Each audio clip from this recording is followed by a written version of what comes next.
Welcome, travelers, to the Deck of Many Tales podcast, where stories unfold with every draw of the card and the dice guide our fate.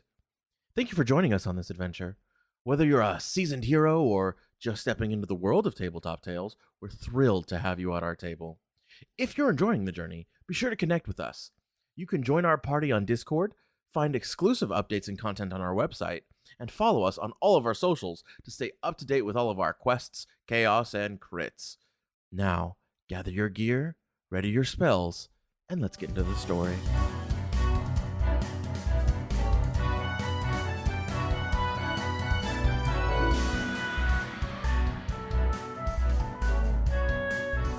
On the last episode of the Deck of Many Tales, the morning of the award ceremony began quietly. Eimira tended her plants, Melody cooked breakfast, and the dorm came slowly to life. Vega had crashed on the couch that night, and Juan hobbled out sore but upright, while Icaros disappeared to the library, where his prayers were answered with unexpected and a cryptic promise of, "This is temporary." Eimira's morning took a dark turn when a simple choice, skipping breakfast, spiraled into a vivid hallucination. Spiders, warped reality, and a monstrous creature attacking her friends overwhelmed her senses, leaving her shaken once she realized none of it was real. Or was it? Elsewhere, Ruan and Vega visited Dr. V, where coded language and concerned glances hinted at a growing darkness back home. Ruan, unsure where their mission truly stands, felt the weight of potentially seeing his father again, something he's not ready for. He later found Icaros in the library, and they shared a cautious but warm conversation about books, professors, and returning for food. Eimira, at a pond confronting a taunting clone of herself, then found comfort in Nero's sudden arrival and embrace. Back at the dorm, Icaros and Ruan returned to a damaged door and a shaken team. Melody warmed food for them while they spoke about how to help Eimira through her fear. At the award ceremony, the hall filled with students, faculty, and family. Honors were given to the teams, Sapphire taking the top rank, and individual accolades to standouts like Vega Cross and Tamlith Fenbros. Eimira delivered a speech in the valedictorian's stead, and emotions ran high as families reunited. Eimira's mother left quickly, but Nero stayed behind to offer his support and his number. Mel's family was loud and loving, inviting everyone over any time. Juan's family, however, brought tension, especially from his father, whose cryptic comment about faith hinted at deeper wounds. And at last, as the night turned celebratory and the team prepped to let loose, Eimira received one final message: "Come home tonight," from her mother.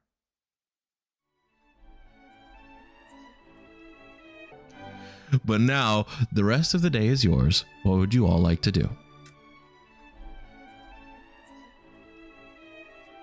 Probably gauge who needs to go home, who plans to do that tonight, and who is going to go get drinks with us. Eimira is looking a little unhappily at her echo bangle, but doesn't say anything about it. And I guess we just say we're going to go get drinks, and if you guys say you have to leave, we'll allow that to happen.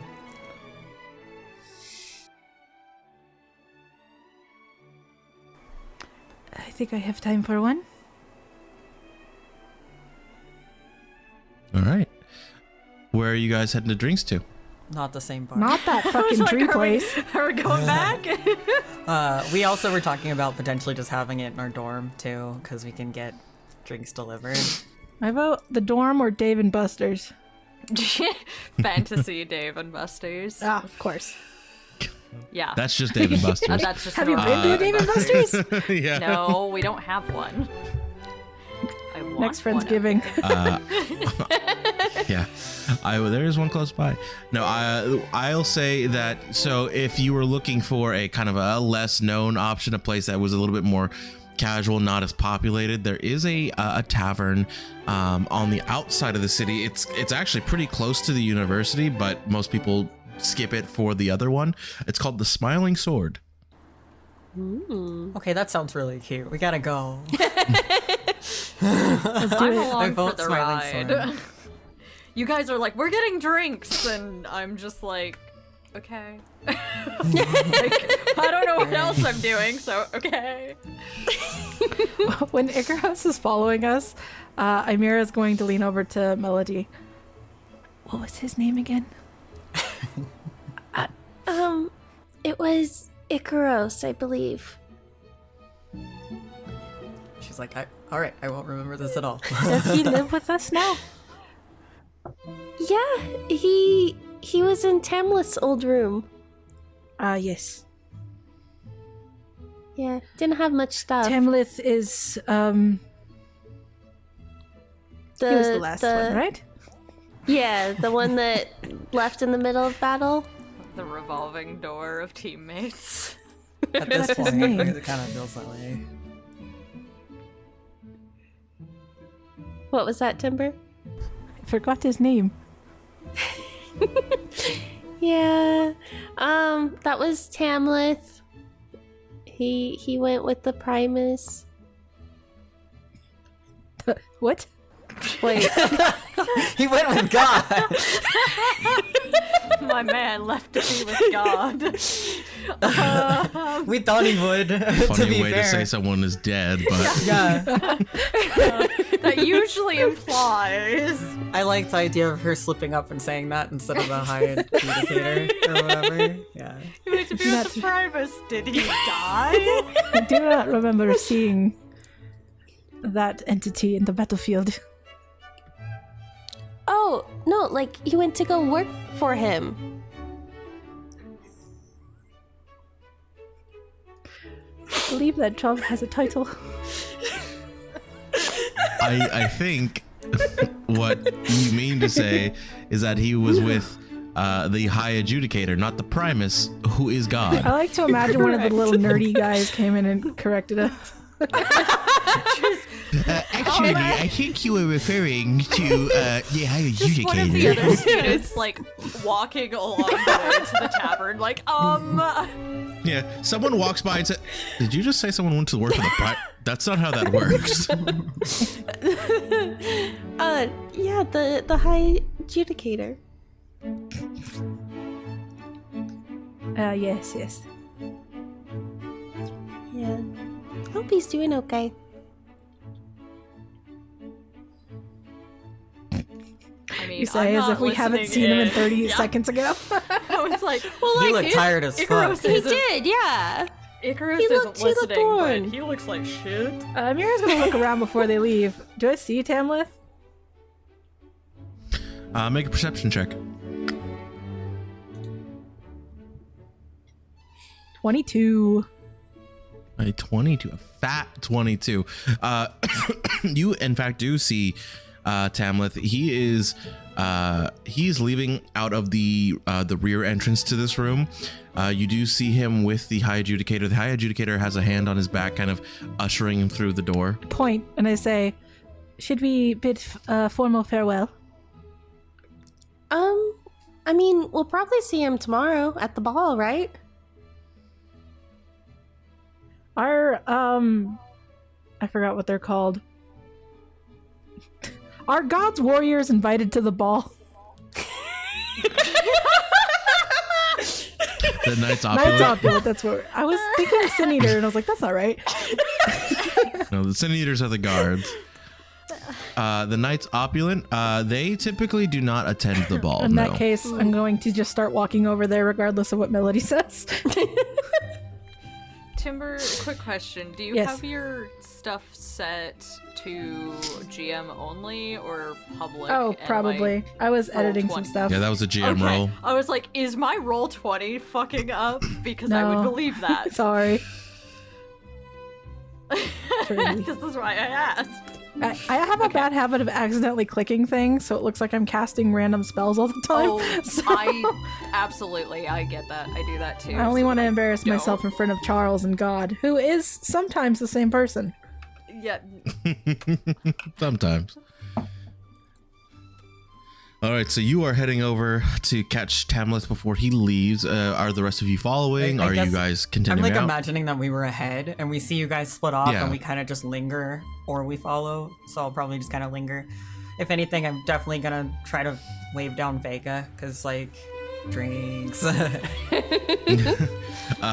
Right now, Vega, you see he's kind of like basking in it. He in fact goes over to his old squad that he went with, and you see he has like two of them in a headlock in one arm, and he has like another in a headlock in the other, and he's jumping with them in like he looks like he's very happy. He does see you. He raises his arm, lifting them off the ground almost like a hangman, and he's like, "Yeah, I'll be there." Right. Yeah, I'll just kind of like point, and then I'll send him a message to where we're going. Okay. In that case, both Melody and Eimira, you're going over, right? Yes. Okay. You have to rush a little bit to catch them before they actually leave. You know, they're being polite and letting other people out first, but they do begin to leave as, excuse me, as the High Adjudicator holds the door open and Tamleth begins to exit. You call out for him, and they both turn to you, Eimira. What do you do? I go up to Tamleth. I ignore the High Adjudicator. Actually, no, I bow to him. How do you respectfully address the High Adjudicator? A bow or a nod, depending on the She'll moment. curtsy. He gives you a polite nod, and he lets the door close, and he stands there as you talk to Tamleth. I wanted to see how you were doing after the battle. You doing okay? He looks to you and he says, "I'm fine. Yeah, thank you." You look very worn out. It took a lot out of me. I wasn't expecting that, but I made it. I figured you would. I hope you are able to get some rest.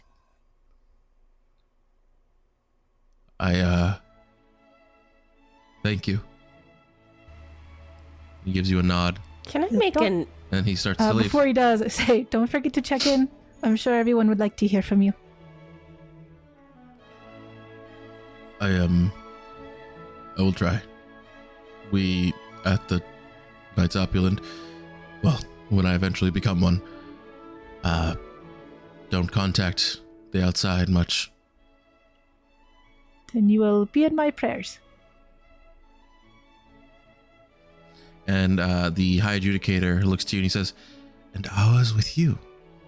Come, Tamleth, we must go." And he walks out. What the fuck did they do to my boy? What'd they do to him? I don't say that. Yeah. But I think Yeah, it very I'm loudly. Right, I agree. My boy! I'm definitely keeping my distance from the guy he's with, so that's why I don't go over there. That's all. Okay. Can I keep an eye out as people are filing out for Rowan at all? Yeah, make a perception check. Tried at the stuff earlier, couldn't get anywhere since super nicer rolls today. I got a 10. You can't take a see look shit. out everywhere. Yeah, no. You thought you see him for a second, but I don't know, it's just an old man. Not my old man. Where's my old man? Wrong old man. No. Alright. I look a little sad, but I'll go head out. As soon as the Okay. rest of the group joins us, we will walk. All right. And where are you guys heading to right now? I think we're headed to the Smiling Sword, aren't we? Yeah. Mm-hmm. What time is it? Right now, it's probably around 2 or 3 in the afternoon. Perfect You time know for what? bed. We're getting started. Yeah, we're getting started early. Let's go. Day drinking. We deserve it. All right. You all head to the Smiling Sword. It takes a little bit, maybe a 20-minute, 25-minute walk as you guys make your way through the city streets to get there. Is there anything you would like to do or talk about on your way there?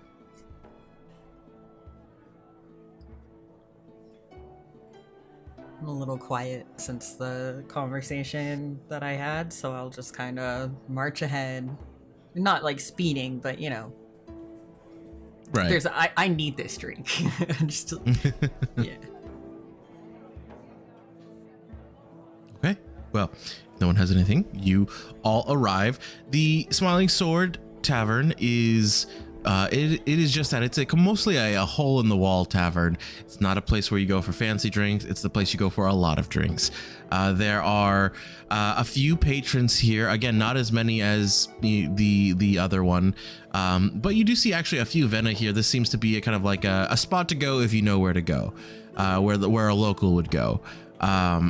You do find a booth that can accommodate all of you, and you see a gnome walking by with they're holding two different saucers of drinks, and as they come over to you guys, they throw one up in the air, and you think it's gonna land on their head, and suddenly they catch it just perfectly square on their head, and they toss up another empty platter, and they say, all right, what can I get for all of you? Probably a special for everyone, yeah. Mm-hmm. Special. Look at you, Melody. Special. Mm-hmm. Yeah, to we- say no. Great. How to say no these things? Listen, We just you graduated work, today. You work in food service and or, Let me see your echo bangle. Oh, okay. She's gonna. He like grabs her hand. She holds it out. The virgin special, please. He says, okay, let's take a look, see. You're not old enough to be here, ma'am. What do you mean? He just looks at you.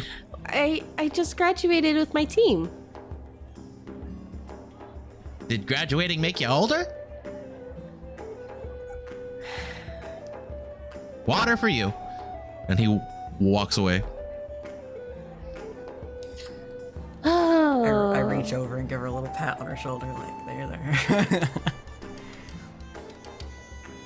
Like, it's amazing that we got carded twice in, like, 3 days, when, like, I never got carded with Vega, like, before we even, like, were of age. They're so You try telling Vega he they're can't so drink. strict. Yeah. Or you just have, like, the baby face. Sorry. Does anyone know disguise self? Looks at my hands. I don't got spells, I'm sorry. No.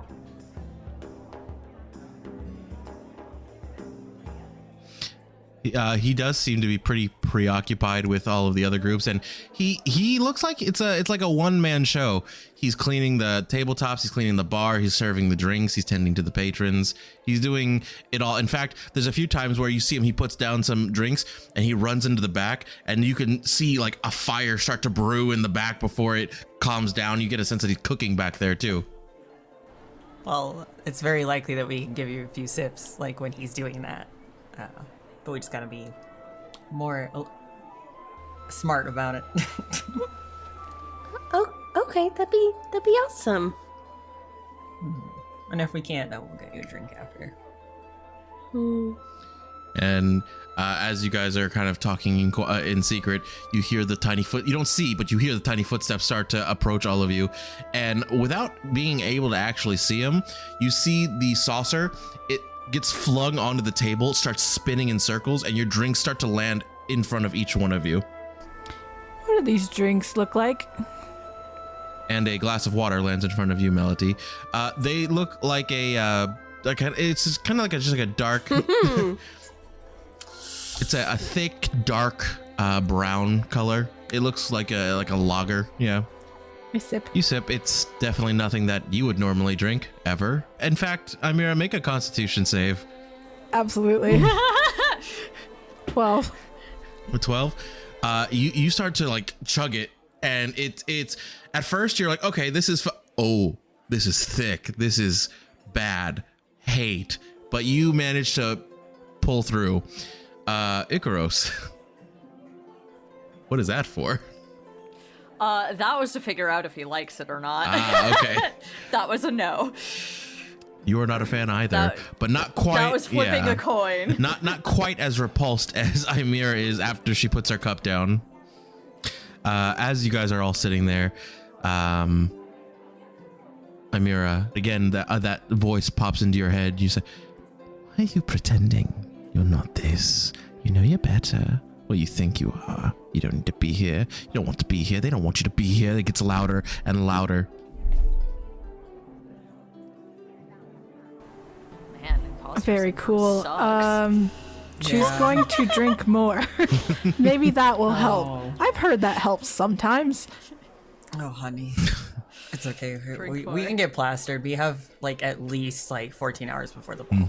Well, not Or what she's 24 concerned about, but She has less She's- than 24 hours. you guys before haven't she's spent a ton supposed of to be time with somewhere. Eimira, but the last time you've drank with her, she drinks like a bird, like very sparingly. So this is not a normal situation. It's fine. How bad can it be? I say. As you try to drown out the voices, you hear a large crash at the front door, and you see Vega, who has taken the medals that he got and pinned them directly into his chest. They're just hanging off of his chest. He's very Ow. proud, and he's like, "Let's go!" as he walks into the door. Hear the I raise voices. my glass If to Vega's him, here. but like I'm like I raise my glass to call him over, you know, like show him where we are, but like I'm also just like, oh no. As he walks over, he's like, "Yeah!" He points at you guys. The gnome walks over to him and stops him in his tracks. He says, "Stop!" And he says, "Oh, oh." He says, "None of that. You will be civil. You will be quiet." And he comes to maybe his knees, maybe. And Vega, he's like, I was just a little excited. I don't care what you were. You are silent now. Go." He says, "Okay." Well, like, what else are you gonna do? Okay. He does. It's alright. I scoot over, give him space. He sits down. He puts an arm around almost everyone that he can. I kind of give him like a little like bonk and like point at the medals. He's like, "Oh yeah, Maybe you we can like get you, like, yeah." We could get you like a sash so you could like pin him. Oh sure, this was just easier though. Doesn't that hurt? After being stabbed a lot, not really. He Anyways, does have a pretty high pain tolerance. yeah. So yeah, I'll be the one that tries to flag down the gnome and like get a couple more drinks for whoever doesn't have more. Maybe we get something different. Since there were people that were kind of not enjoying that, so the people that are like over halfway done, I get something else for them. And then you know, Vega probably like 2 or 3 because he's Vega. Yeah. The gnome comes over and he says, "All right, just 2 or 3 for the big fucker, and one another one for you. And what do they want? What do the other ones want?" Probably something a little more. Eimira Tasty. asks for a really fancy ass wine. Coming right up. Uh-oh. Does he have it? Oh, and some waters. Whatever's the local popular. All right. We'll have to Yeah. get some watered Oh, down man. grape juice. You're about to get an IPA with the most wild name. God, yeah. hate IPAs. Fucking micro Yeah. brew motherfuckers. He actually has a really twirly mustache. No. He goes to the No, I live. Does he have one of those mustache tattoos on his Microbrew fingers? Central. He's wearing Fucking overalls go. too. It's kind of weird. Oh. He goes back to the bar, and it takes him about 5 or so minutes, but he comes back. For you, Eimira, you see that it is nearly the same liquid. It looks just a little lighter. Does it smell different? Is it very much the same thing? I taste it. It tastes exactly the same, just less thick. Is it better? No. Yeah. Motherfucker. I still drink it as quickly as possible. It's a little easier to drink, but it doesn't make it better. I'm like watching her and I'm like, you know, we might want to just head back and do the whole dorm idea. And Vegas, "What? I just got here." And he's like already down the first one. He's got his second one in his, he's Yeah. double fisting it right now.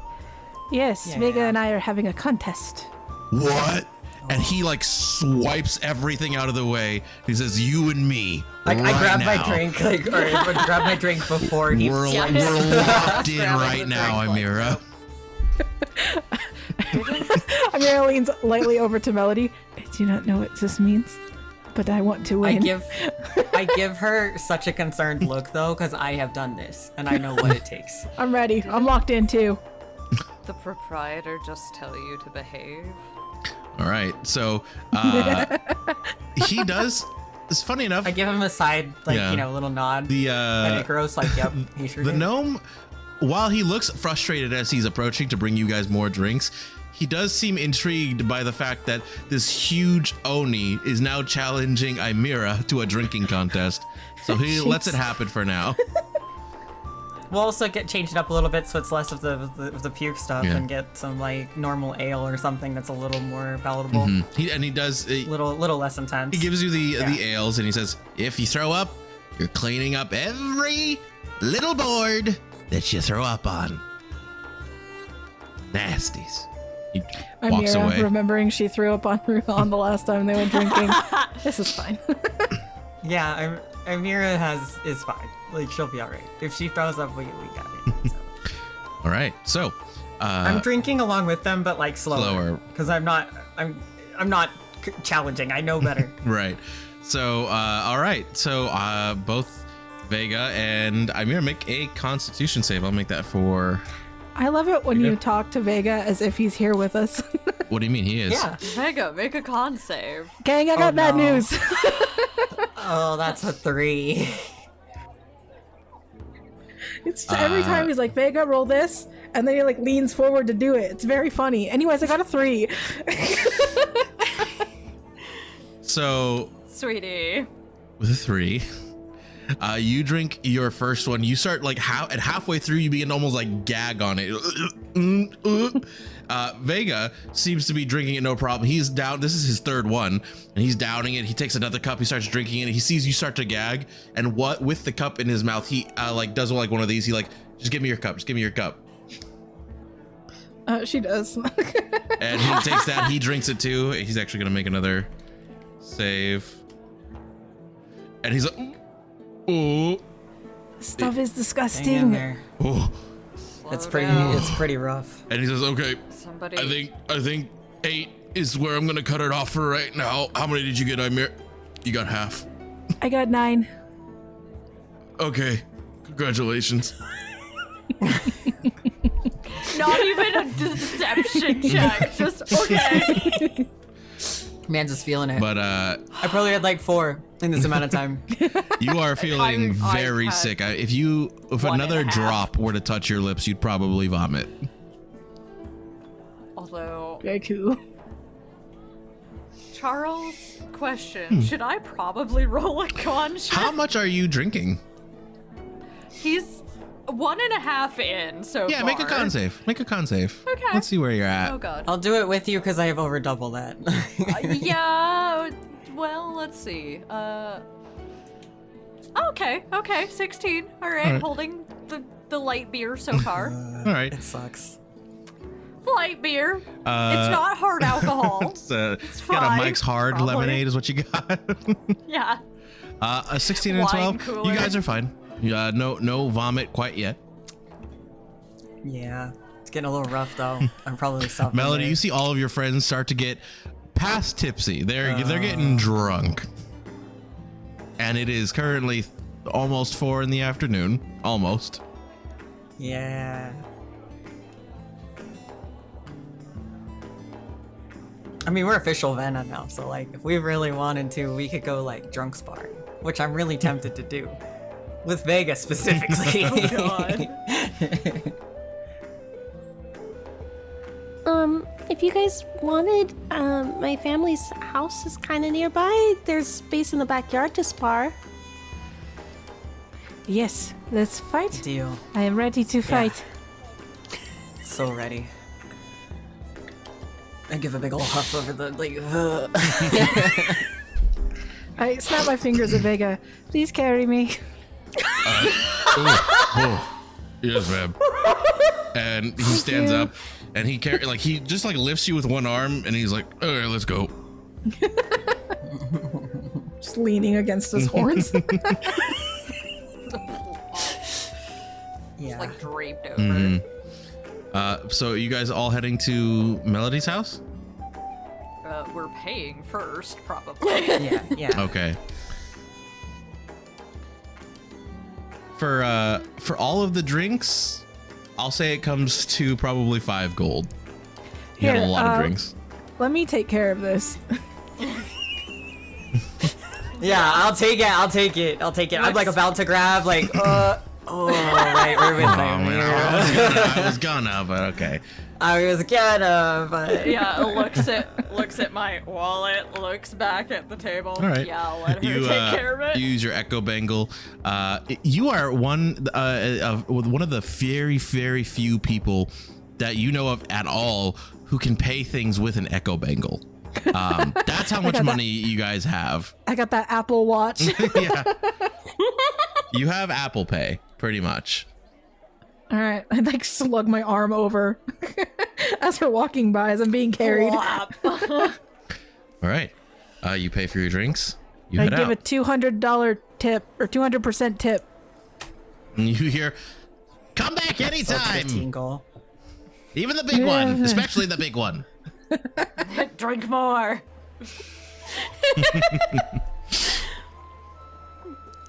Okay. As you guys leave, Melody, you lead the way towards your house. I love this. You're just bringing all your friends over, and we're all a little sloshed. It's fine. Yeah. It's fun. It's fun to walk when you're with your drunk friends. As you all drunkenly stumble that direction, you do see the members of Team Ultimate about to cross paths with you. As you are walking through Hell yeah. the city areas. I immediately start going the other across the street in a V, so I can just full avoid them. Okay. You guys are gonna choose to be in front of me because I'm fucking not dealing with it. Okay, as you all do, you can all hear in the background, "What is it? Too afraid to look at me? That's all right, not everyone can handle it. Goodbye, run away." I mean, I'll look at him, but Eimira also looks at him and then leans down to Ruhan. I wish you would just thank kick you. his ass just once. It'll come. Tonight? If I get the opportunity, I will. Hey! You with the dumb hoods! Ah, yes. No. I just want to see you get your ass beat by someone with their hand tied behind their back. Oh, well, if Ruan thinks he can, he's more than welcome to try, although I don't think that went well the first time. I just ignore it. I'm like, he is not fucking worth it. I'm also sloshed, so there's no fucking way. you're like, I'm not "No." picking a fight I know I'm gonna lose, so I'm just leaving it. But it kind of it fuels the fire a little bit. I want to kick his ass so bad. It is okay, he's not in the right mind, I could not in good conscience. It would be like, well, fighting a weaker toddler than usual. But I'll leave you to your festivities. I'm sure you want to relax and whatever it is you do. Goodbye. And he starts to walk away. I love him so much. He's a little. Right, so We're not without gonna say. further interruption, you all make it to Melody's house. However, it seems that you have beat the rest of the family there.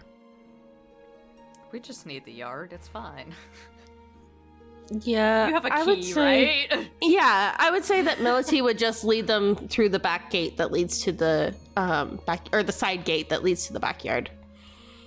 Okay, you open the door. You start to lead everyone through. Melody, you hear something inside. As everyone pushes through to the back gate, you show everyone in. You hang behind, obviously, to keep the door open, and you hear something on the inside.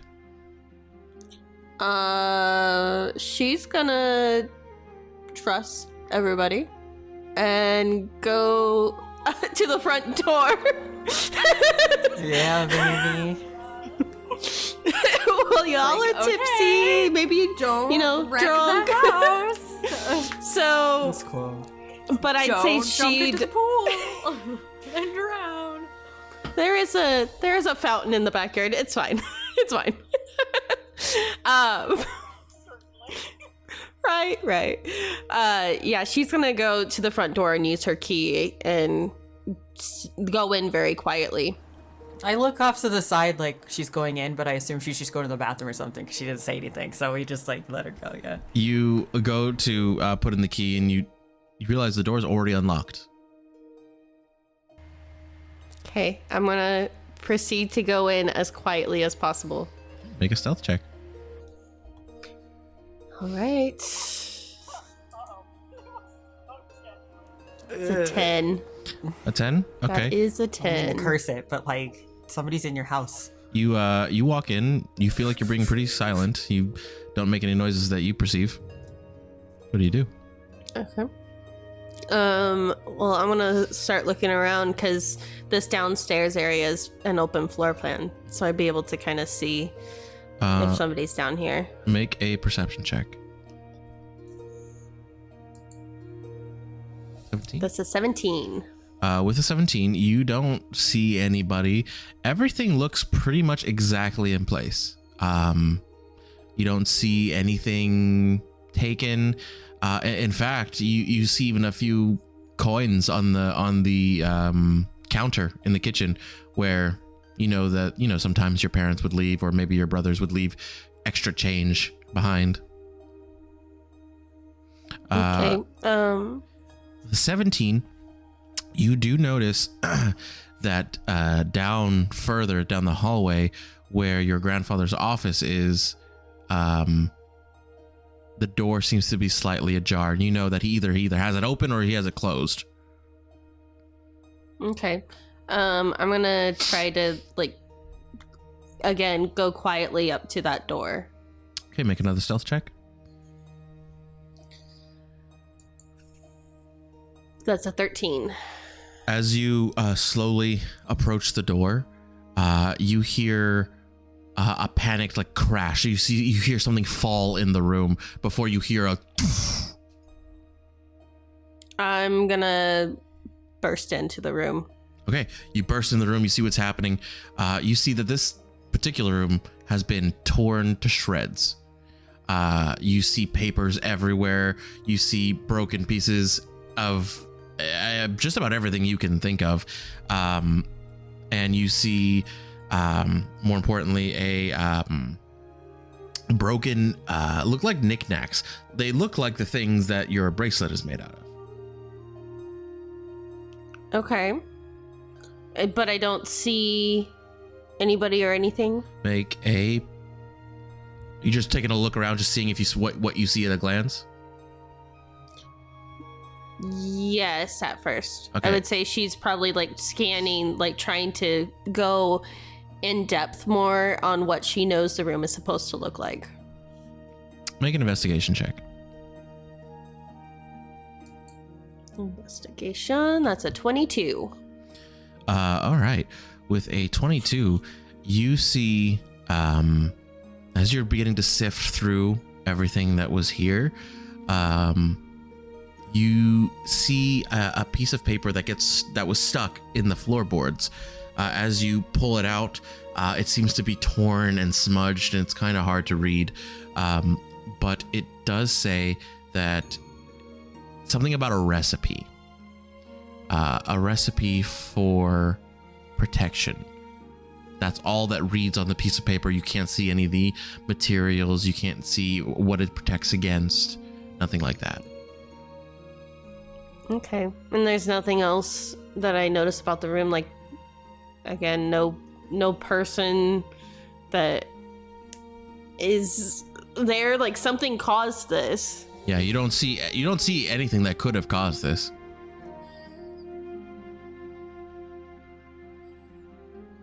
Okay. She's gonna kind of try to pick up a few things and put them back where they go, and All right. Like- As you do, you're putting things back, and you hear, and the door slam. The front door slams. She's gonna like try to run towards a window and see if she can see anything. Okay. You run towards the window, and you look out, and you see in the alleyway where you saw on the same morning where you sparred with your brothers, that same pair of eyes looking at you for a moment before disappearing around a corner.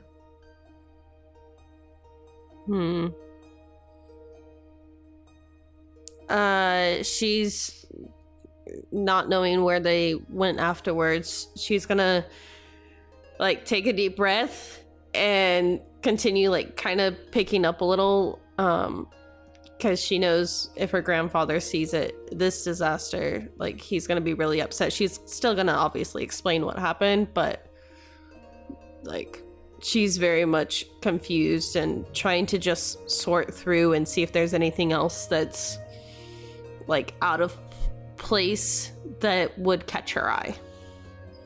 Okay. For the time being, you don't see anything else, but you do continue to clean up for now. For the rest of the group, you drunkenly stumble into the backyard.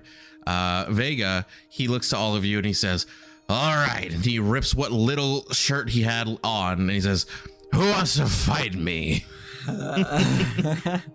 I am not drunk enough to do that. I get in front of him. And we're just gonna fucking go off of him. I dissolve into glass. Okay. Yeah. We are none the wiser to this as I go and I jump in front of Vega. I'm ready to go too. We just gonna go. All right. Vega was holding you, Eimira, as he's saying this, and as you like just disappear in the glasses. Okay. All right. Where was I? And he headbutts you to start. Make a strength check. He's also going to make a strength check. Yeah, fuck it. 15. 15. We just Oh my god. Equally He mad. Wait, headbutts should we you, do it at yeah. disadvantage though? Like, should we do it at disadvantage because of drunk, or is it just fun to do it because we're both at the same? Yeah, you guys are both the same amount of drunk right. relative to each other. It's the same.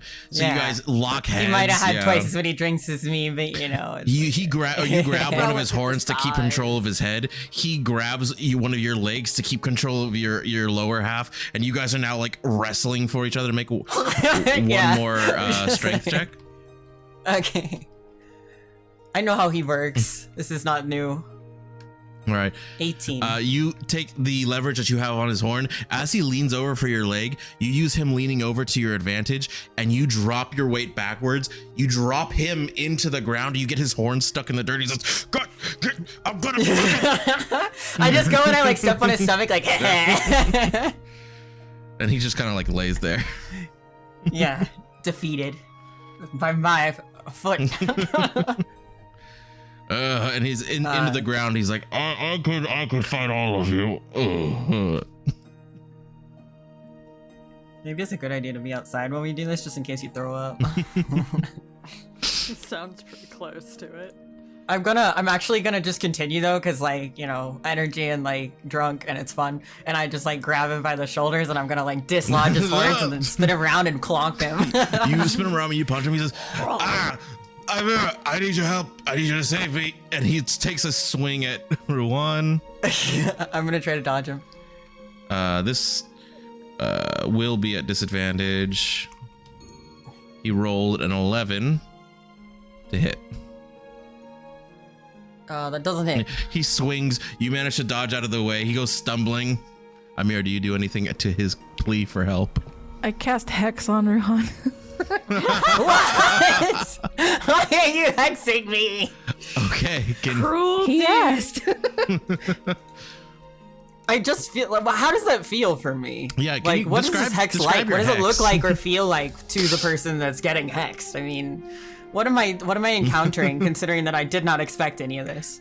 You see like fluttering wings out of the corners of your eyes for a brief second, and a terrible stillness. It's like you can hear everything, much clearer than before, but it takes you out of it a little bit because the noise is different. I stumble back immediately because that's weird. It's weird and it's like throwing me off. I don't like it. I don't like it. I don't like it. I just like, and I just kind of like take like a few steps back, like fuck, what the fuck? Like, I'm gonna step behind Ruan before he like stumbles into the house or into the fountain or something. Yeah, I just fall right into you because I'm not looking. I'm glad you said that me. because Ruan, because Vega, he takes the opportunity. Seeing he stumbles, he says, "I got him," and he nearly bull charges him. You see this massive Oni just. And he goes, I'm gonna try to stop him. Like if I see him coming, like I'm gonna try to stop him because I now realize that like someone is behind me and I'm afraid that like he's gonna get in like the. Yeah, he was like somebody was touching my back, so I'm like and I like go to stop him so that with like the whatever so that. You know. What? Are you hexing my strength? What are you hexing? Yeah. Sorry. All right. So make a strength check at disadvantage. Okay, but like I'm already at disadvantage. Well, you guys were at like, normal before because you guys were fighting, and now you're at disadvantage. Yeah, okay. Listen, if you would have asked. I'm not gonna ask for help for the thing of 7. I'm getting fucked. Vega, he crashes into you, and you feel like you're gonna like lose all of the drink you just had. Icarus, you see him coming, you're like, oh, this probably can't. And it feels like Vega hit you directly through him. You can feel it in your gut. Because you tried to move, but he was like really fast. Taken out of you as you guys get just KO'd. I feel like we just pile. Like, he carries. As you guys are running, he carries you, and you guys charge into the fountain. Just completely shattering the stone of this fountain. No, I try to at least like. Can I at least try to like? I feel super bad that someone else got in the fire of this. Can I try to protect him at all? I'll say from getting harmed by this. Like even if it throws me into it, I'm just like being like throw drunk and in a hex state. It would have been exceptionally difficult to do that. Okay. You guys all go in. I feel you bad. hear a crashing of stone and water as now the fountain is spurting upwards instead of the nice trickle out front. At this time, I'm very soaked, I'm sure, with the two of them, all the boys in the fountain. Melody, absolutely. As you kind of like calm yourself, you're like, all right, we're gonna start cleaning up. You hear a crash in the backyard. She's gonna take a deep breath, put whatever she had down. She's gonna walk into the kitchen, grab a bottle of wine, take a big swig before stepping outside. Good plan. All right, you bring that bottle out there for Melanone. Oh yeah, she's got it in her hand. Great. You look out, Melody, and you see a dog pile of boy in the fountain. A boy. This fountain you've had for a long while. It is just in pieces. The base itself is cracked at the bottom, so water is pouring out of it. And Vega, he sits up from this dog pile. And he says, I win. You're so heavy. Get the fuck off. And I like shove him so I can help. It grows up because I'm like nervous that he's okay. You can't breathe with both of these people on top of you. Like in the water, like I grab him by like the collar and I like yoink him up and like pat his back like, come on, you're alright. Sorry. Who found a fountain here? Melody is like just taking a couple more swigs because now she's not only got to explain the office, she's now got to explain the fountain. Good we thing can just you blame have it a on the rich same friend. guy. We can blame it on the same guy, but I don't know that. I'm just giving Icaros pats to like making sure he can breathe and like saying sorry. And he's like, "Is this what you do for fun?" And I'm like, "Sometimes," especially when Vega's involved. I like beating his ass. I don't always beat his ass. He's bigger than me. Eimira, you're the best. I love you. Did you do that? I like call back at her like. He's assuming that you helped. He has no idea. It sounds like he needed the help the most. Are you sure about that? Oh. We're both sitting there groaning. Yeah, we're both Man noises. just like in a puddle of water, like, oh. Yeah. Eimira looks to you, Melody. How much money does that cost? You know, I have no idea. I'll fix it. I text Nero. I'll fix it. I text His him. address. Fountain broken. Come fix, please. Where? Like a There's, local there's, a, on there's you? a moment where he pauses and you see the like bubbles pop up that he's typing, and then it stops for a second, and then they pop up again. Which one? Melody. On the way. Give him a thumbs up. Meanwhile, Vega, he kind of sits by the fountain. He says, "Don't worry, guys, I got it." And he takes a piece of stone, and he takes another piece, and he puts it together, and he says, "Oh, that's not how. This." I'm too drunk to get up, so I'm just watching And then him he like, try. "Why would it work?" It like into dust. Oh. Oh. I just He says that part wasn't echo the him. important part. It was the outside, the inside of the outside. Let's leave it to those that know how to fix a fountain. Yeah, I can fix The anything. sodding away. I know Off. you can. Being locked in is a lot more destructive than I expected. We, for the record, didn't know that the fountain was there. I didn't know it would be so breakable. Why would you have such a fragile piece out here in the wrestling pit? I'm just a The wrestling bystander. pit. I mean, we were using it for the wrestling pit, so. I'm just like mumbling, kind of echoing him because it's like my normal when we're drunk. I would like to imagine that where they decided to start fighting is like next to the fighting area. Like the right next to it. Well, We we were in the fighting area. Obviously. We were in the fighting area, but then I backed up from it because I got scared of weird butterfly things and Yeah. quiet that I don't like to listen to my thoughts in. What the fuck was that? And then he just came to us. Listen, that's my life. Yeah. Actually, He came to Yeah. Ruan, when you saw that, just- the thing that threw you off the most, Yeah. of that moment, was how familiar it was. It was as if for just a brief moment, for 6 seconds, in fact, that you were home, which freaked you out in and of itself. I think about it a little bit too much. I'm gonna throw up. I'm gonna throw up. All right. I try not to throw up on my friends. Yeah, like Icarus just pulled off the sodden wet Yeah, hoodie, you, and you just kind of, and he's like, Yeah, he's no. Vega sees you retching, and he like takes the top of your head and just turns you away. Yeah, thanks. Melody is now just drinking this bottle of wine because it's a sight. Did you want to fight next, Melody? I will take all comers. I don't know if you want to fight, but at least there's not another shouting to break. Not yet. Shouting. Melody's A actually. shouting to break. I'm gonna say she's actually gonna go. Why not? The second this fight starts, I'm casting Hex on Vega. Okay. Oh, perfect. Also, Melody's gonna pull out her Uh-oh. Kasuragama. Was that straight? Okay. And he goes to reach for his battle axe. He's like, shit, I forgot it at the door. All right, let's do it the old-fashioned way. And he puts up his fists, and he's like, what the fuck are these butterflies? Oh. Okay.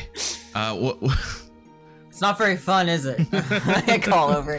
I'm like holding on to Icarus just enough that we're standing up, I think, but I'm so sorry if I bring you down because I'm grabbing on you. Yeah, 4 strength right there, trying to like take your weight. Oh as yeah, it you gets guys up. fall back over onto the ground. Yeah, nope, it's just right into a pile again. Melody, make an attack roll against Vega. I almost said Icarus. Okay. Please, This one, That's a this one 9. should be. I'll say with advantage because he can't dodge Okay. worth anything. 13. 13. You see the Surigama, it slices across his chest, and he says, my turn, and he's gonna Oh no. he's gonna make an attack roll against you, but at disadvantage. When he says the my turn, I just like playfully cover Icaros's eyes, even though like Yeah, cover you know, over like the he mask. already has the cover, so I'm covering the mask. Like All right, he rolled He's just like, what? an 8, so he goes and he starts running at you. And as he goes to swing, he goes like for a right hook, and it's about to connect, and you see a hand just catch it, stopping his forward momentum entirely. You look behind you, and you see Nero. He says, "So, I heard about a broken fountain." I drop my hand. I let him see who this is. I'm like, Icarus stops trying to get back up, like, hello? I'm just like sitting like I'm a kid that's in trouble. I kind of like get like a little smaller, and I kind of hide behind Icarus a little bit because I'm feeling very. Oh no. Right. Yeah, I'm guilty. I'm guilty even though it wasn't my fault. It's as if I just saw all of you 30 minutes ago. Hi, Nero. Time passes. Eimira, may I talk with you for a moment? Sure. I stumble over to him. He pulls you over to the side. She's like, Are you all right? Yes. Okay.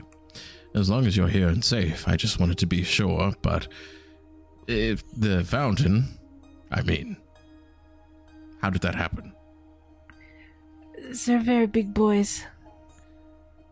I lower even more by hiding entirely behind Icarus as much as they can. So, Patting at his head. in fairness, like, I did I'm totally Just head sitting there. bonking to you. cast some magic. It's fine. No guilt. Right. And he looks over to Vega. They definitely are big. And he like shakes his hand. You could tell that as he took the entire blow into his hand, it probably hurt, but Dang. I love him. He's so cool. I peek up because I like now like, you know, I have to know.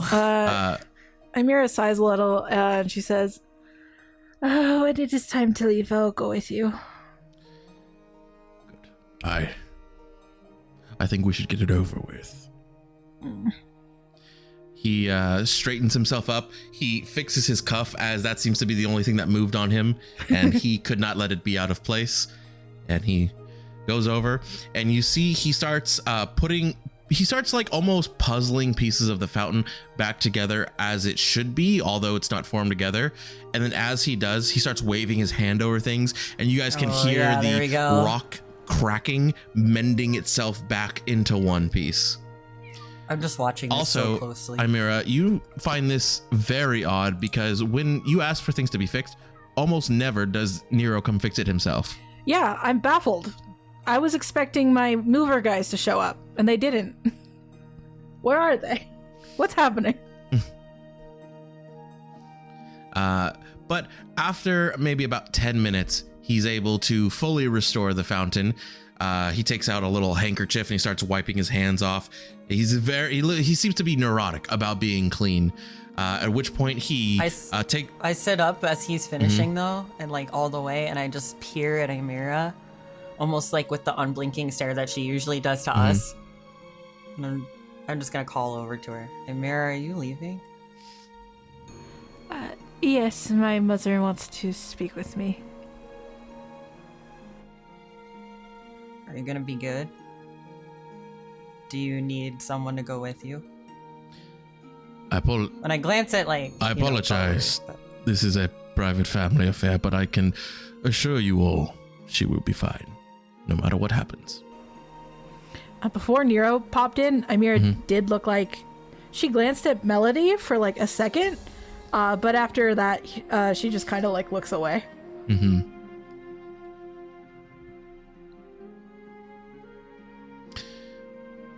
Right. Does anything else need cleaned up? Think they can manage on their own? Right. Well, in that case, we should. And then you hear, Oh my gosh, you guys have extra friends. You didn't tell me. This one looks a little older, but what's his name? And you see your mother walking.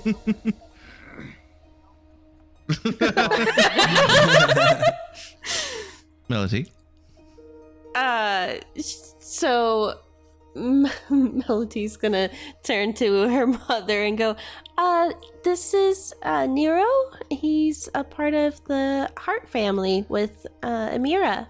Oh, Nero. Okay, all right. I have never heard of you before. Are you a Hart yourself? That doesn't matter. And she she like slaps a hand down on his shoulder, and he kind of like looks at his shoulder, looks to her, says, "Yes, I am the butler of the Hart estate, and and he like pinches and like lifts the hand off. Unfortunately, we do have to be going, Eimira and I, but she will be back." Oh, no worries. You know, you're a little stuffy, but it's fine. You know, you guys come back whenever you guys are ready. We'll have dinner ready. Are you guys gonna be back tonight? And he says, we're going to be leaving now, but goodbye. And he takes Eimira, he like puts a hand on your back, Eimira, just like when you're ready. Yeah, she'll go with him. I'm just like watching longingly her at her specifically. friends. She walks into I'm like hell. watching her as she leaves. Like, I got reassured, but I have a weird feeling, and I don't like it because of all the stuff about that I know about that family. It seems fucking awful. Like how distant she has to be from them. I'm just like, if they want her there, I don't expect it to be a positive thing, even though I don't know shit. So I'm just like in my thoughts about it and watching her until she's completely out of sight. Before Eimira walks away, Melody's gonna run up and kind of like give her an air hug. Like, Eimira kinda will lean like- in and give you a big hug, like a real hug. She's gonna actually like give you a big squeeze and say, "We'll see you in a little. Good luck." She nods and lets you go, She'll step back. As you guys walk away, treating her he like looks- she's going on death row. Yeah. He looks to. No, we're just like we can't go with you. Are you gonna be okay? He looks to you, Melody. Nero does, and over his shoulder, he kind of raises an eyebrow. He says, "She likes you quite a bit," and he keeps walking. Oh. She's gonna definitely kind of like have a small smile before taking a deep breath and turning back to her very excited mother. All right. So, I don't know. That kind of killed the mood. It's kind of weird. But anyways, we got dinner going already. Do you know your father just noticed a crazy mess with your grandfather's room? Did you do that? Did your friends go in his office? I told you no one's allowed in there. Oh, you're gonna Mom. give me a Mom, I can talk to you about it inside. All right, I don't know. See. You know, I like the girl. Put the hearts in the secrets. They just do that thing, you know, and it makes things awkward. I'm just saying what I say. And she walks inside. She'll follow her inside and kind of like gesture to everybody, like, "Come on." I'm just leaning back into Icarus because I don't want to sit up on my own.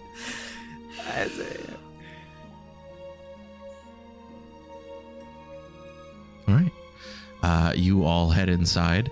Melody. Slowly, for Slowly, sure. for sure. Like, you know, Mm-hmm. As soon as I can get up. I'm a little bit sore now because that shit hurt. Yeah, this is not. I don't think I like this.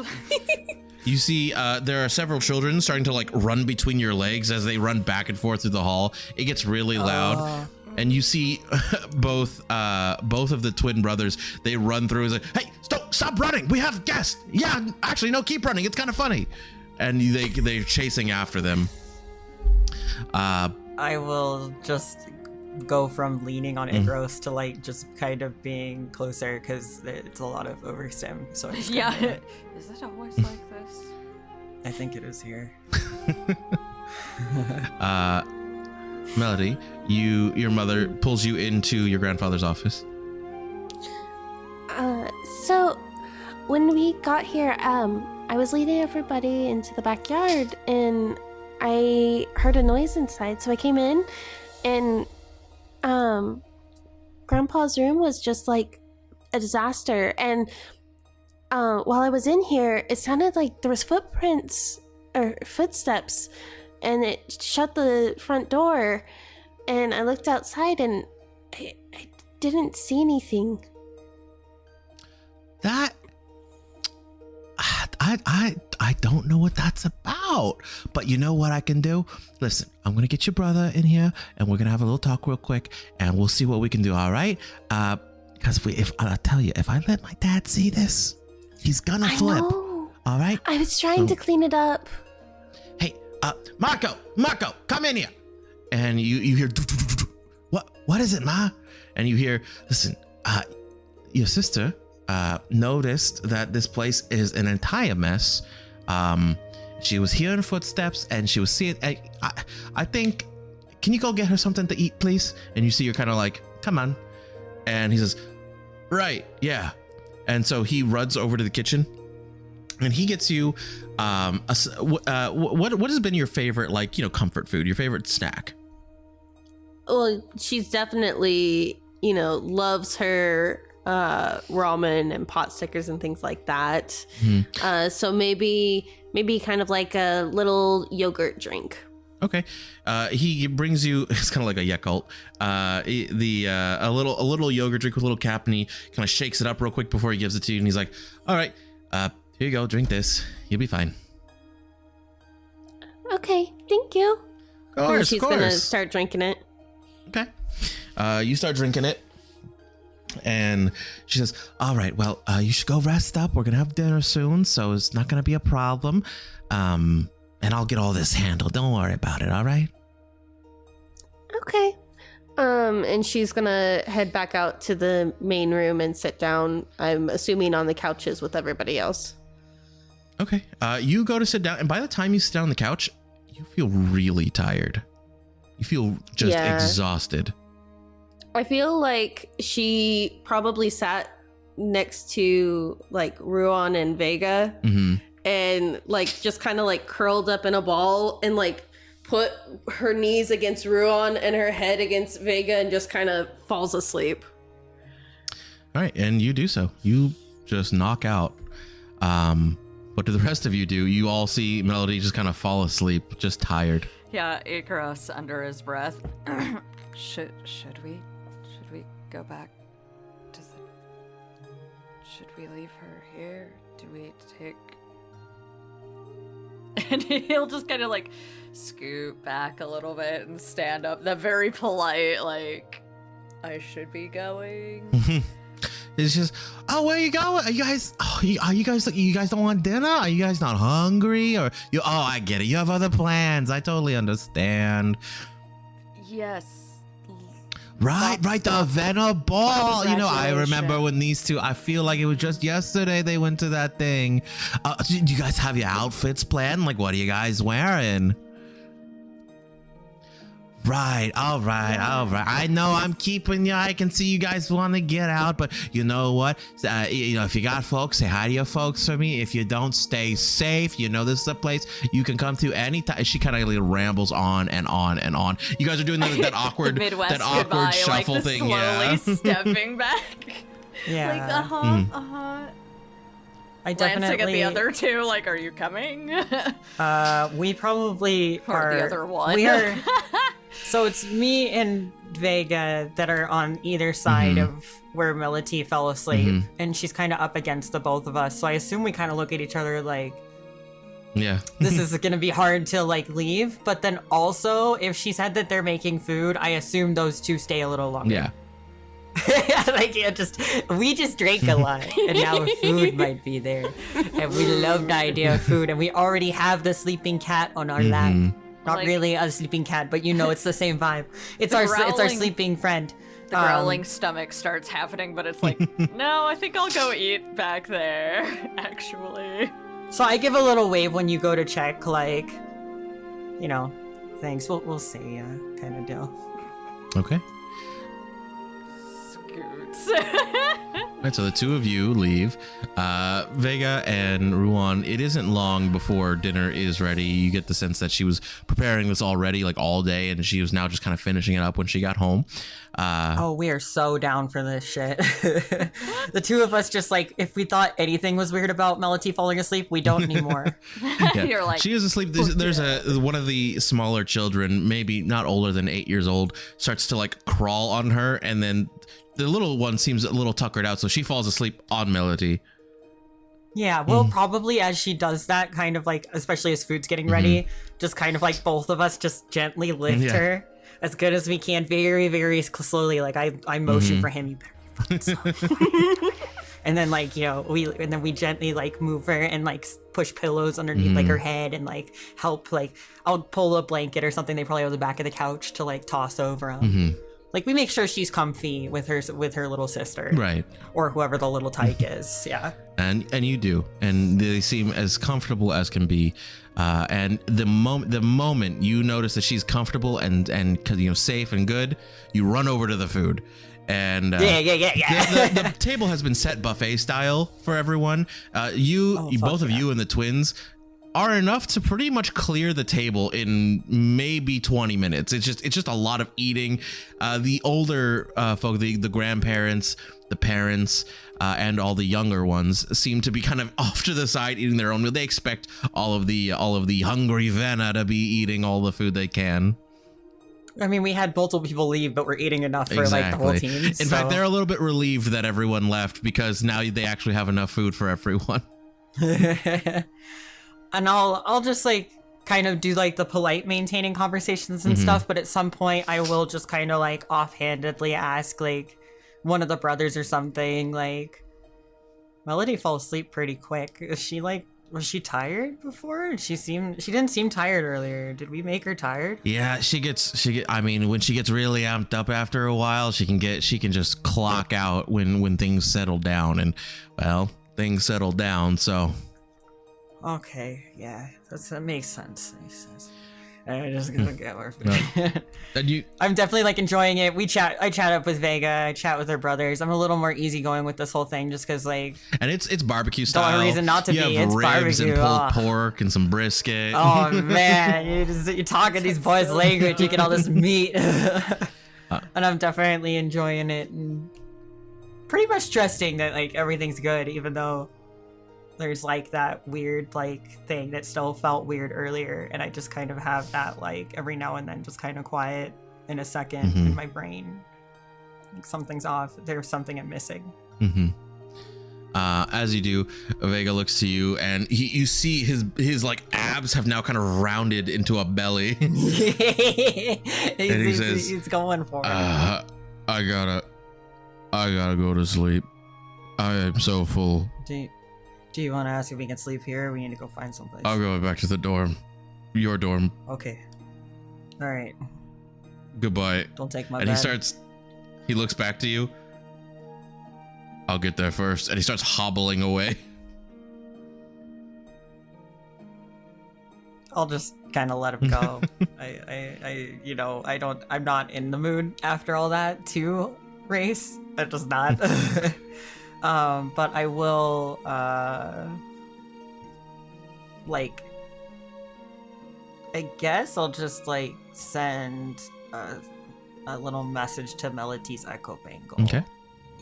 As I'm, like, going out the door. After I say thank you to Mom. She says, are you sure you don't want to stay? I mean, we could have, there's not many leftovers. You guys kind of destroyed it. But that's totally fine, honey. I love that. But we got an extra room upstairs if you want, or... I think it's good if I get back and check on my team. I get it. You know, all this Vanna stuff I dealt with the boys. They got their teams and the missions. They forget to come home sometimes. So I just like to remind you that you have a home to come to. Well, I appreciate it. I don't really have one of these. So thanks. Well, anytime. It's Ruan, right? All right, well, I'll tell you what. I'll make a plate for you whenever we make dinner. And if you don't come to eat it, the boys will eat it. So don't feel bad. But if you want it, it'll be there. Thank you, ma'am. And I, like, dip my head. Well, I do have a genuine big smile about this because it's really sweet. And I'll just kind of... Your daughter is really really kind. She's very kind. We couldn't have asked for a better daughter, for sure. That reminds me, Marco, can you, with your sister, come on, she's on the couch, for Primus' sake, put her upstairs in her room. Okay. I make sure almost that like she's taken care of before I leave. And you see her brother start to like kind of gently pick her up and start to carry her up to her room. With the other kid on top of her. As you leave, you make your way towards the dorm. Melody, you have a very deep sleep. Not many dreams, just restful. It's really nice. In fact, you wish you got this kind of sleep more often. As you wake up, you wake up, it's probably sometime in the middle of the night. You look up and you can hear that there's still people downstairs awake. You know, people are not all sleeping yet. And you see your brothers walking by in the hallway. And you're trying to remember everything. You said, okay, what happened tonight? You had the ceremony. You ran into Nathara. You went to the bar. You took your friends to the backyard to fight. Then they broke the fountain. Then you had a little snack. And that's all that happened. You have no recollection of anything that happened in your grandfather's office. Or that it ever even happened. Okay. She's... Oh, this is so sus. She's... I already was sussed out. I'm so sus now. She's gonna, like, after remembering everything, and then her falling asleep, she's gonna, like, look at her echo bangle to see, if everybody was okay, because she doesn't remember what happens after she fell asleep. And you do see a text from Ruan to basically giving you an update of everything that happened, where everyone went. And then the last statement on it, though, is like, and we all headed back, so we'll be happy to see you at the dorms or whenever we see you tomorrow. And then he just says, is everything okay? You talked to your mom, right? Does she remember having a discussion with her mom? Yeah. Like, not like maybe one-on-one, but just like any sort of discussion in the night? Yeah, you do remember at right before dinner, you did have a conversation with your mom. You were telling her that you were really tired and that you wanted a snack before you took a nap. Okay. Yeah, so she's gonna respond to the message and be like, yeah, everything's all good. We had a nice discussion. I was getting very tired though, so I'm sorry that I fell asleep, but I'll be heading back towards the dorms probably tonight, actually. I'm feeling quite rested. And she'll send that off. Okay. You get like a message probably like 5 to 10 minutes later. I probably don't see it right away. I'm just like, you're good. We're vibing. That's all it says. We're vibing. All right. So you get ready to leave. You do see your brothers again, as they seem to be all over the place tonight. They see you leaving and they look at you and they do middle fingers as you start to leave. She does the same thing back. And on her way out, she's also gonna like put a bottle in her bag of wine. All right. While all of that's happening for the night, Eimira. Sup? You got this, baby. The sun is setting. You finally make it back to the estate manor. Of course, Nero drives you there. On the way back, she's going to be straightening out as much as possible, casting prestidigitation on herself so she looks as perfect as she did at the graduation ceremony. Mm-hmm. Okay. You make yourself as prim and proper as possible. As you arrive at the gates of the estate, Nero steps out of the car and he goes over to the other side. He lets you out and he says, you know, I know it's worrisome, but I believe in you. You'll be all right. And it is important that you understand, no matter what is said in there, no no matter what I say in there tonight, I am with you.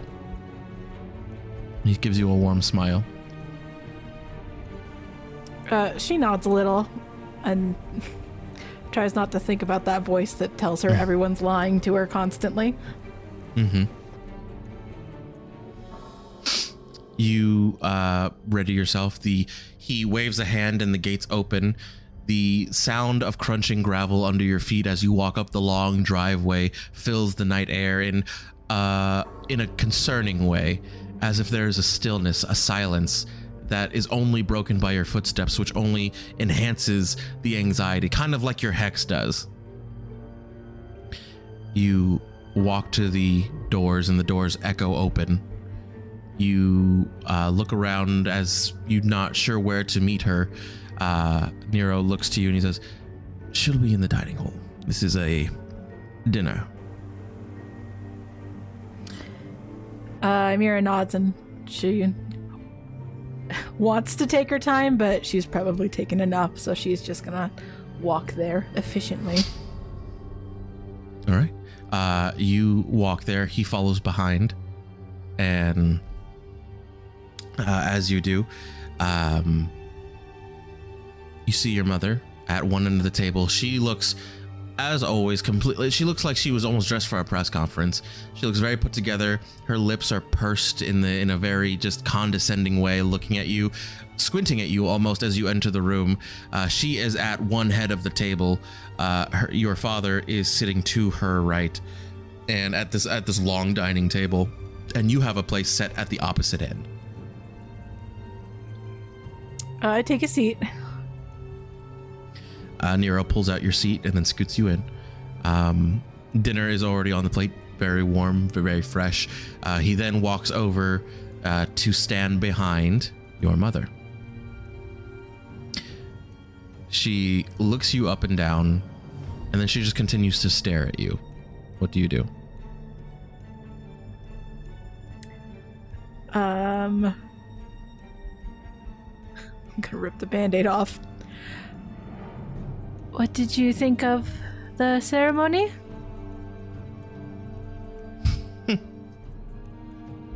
Ceremony. It is what it always is. Except for the fact that I couldn't help but notice. Daughter of mine, not awarded anything. In fact, not only were you not awarded anything, you were given second place. Why is that, Eimira?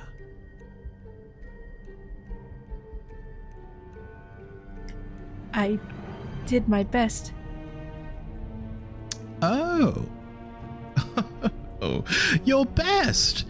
Well, darling, did you hear that? And she looks towards your father. He kind of looks like, don't bring me into this. Did you hear that? She tried her best. Nero, did you hear that? She looks behind him. She tried her best. Well, sorry, I must have missed the tried your best award, Eimira. Do you have one to present? Eimira just kind of looks down at her food. No, of course you don't. Years I spent. Years. Do you know how much money went into your schooling? How many teachers I paid off, how many professors I had to talk to, how many hands I had to shake just so you could be mediocre? And for what? And for what? So you're Vanna now. Class B. Congratulations. Am I supposed to what? Accommodate this? Award this?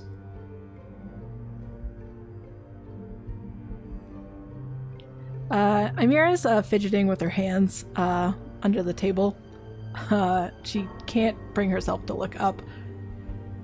And your mother notices, just, "Look at me, girl. I am speaking to you." She does, and she says, "Perhaps you should have paid them more then." Perhaps I should have. There's a lot of things I should have done, my dearest daughter. And perhaps one of the things I should have done is taken a little bit more care of your sister. She showed more promise.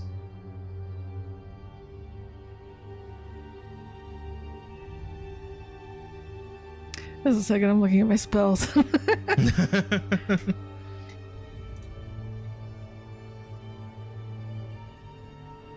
Oh man, I hate her. You did already cast 2 spells as I well know. I don't have anything.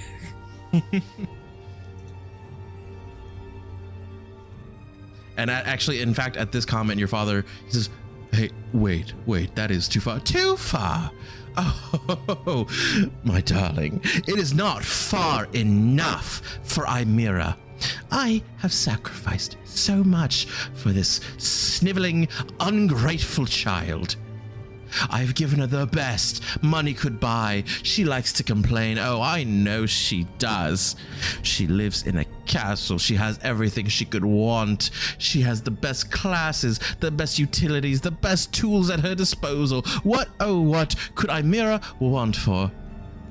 But yet, you are outdone by an orphan? From the streets, a rat outdid you, Eimira.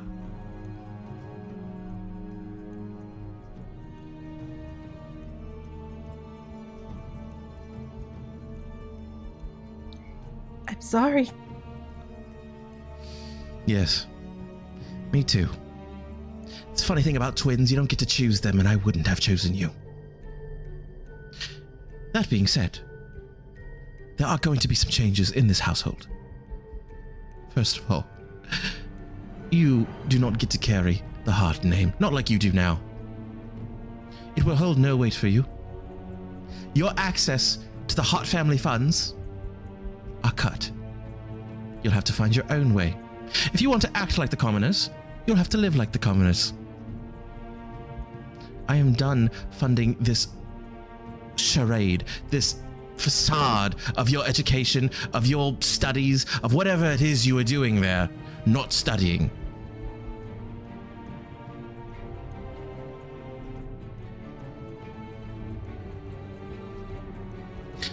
Furthermore, you are not to access any of the Hart family resources. And she looks towards Nero. You may not call upon Nero to save you anymore. Oh, don't look at me like that. I know. You always called upon him, and I turned a blind eye, being the kind and gracious and patient mother that I am. But no more. Eimira stands up. And yeah, she throws her plate on the floor. She says, "You've never been a mother to me." And she's gonna leave. She looks to the plate on the floor, and as you leave, you can hear she snatches, "Nero. At once. Lady Hart." Where do you go? I would say she goes to her room to grab some trinkets, but she doesn't have any of those. So she just leaves. All right. As you leave, you begin your walk out, and you see there is a handwritten note on the gate that wasn't there when you got there. On the outside or the inside? It's like wrapped around one of the poles of the gate. I take it. There is a number on it. You're not sure what it is, but underneath it says, "Should you call, I will answer. N."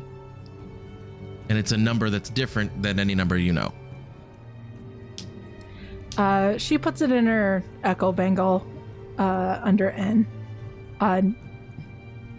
Like opens it to send a message, but then doesn't and just keeps walking. She's gonna head back to the school. Okay. It is quite the walk back. It's gonna take you about an hour. That's fine. But as you're It's not like walking I can back, afford a fucking Uber now. I'm poor, bitch. Let me remove the all from my money to 0. it is at 0 now. Excellent. That's what I call fairness. At one point,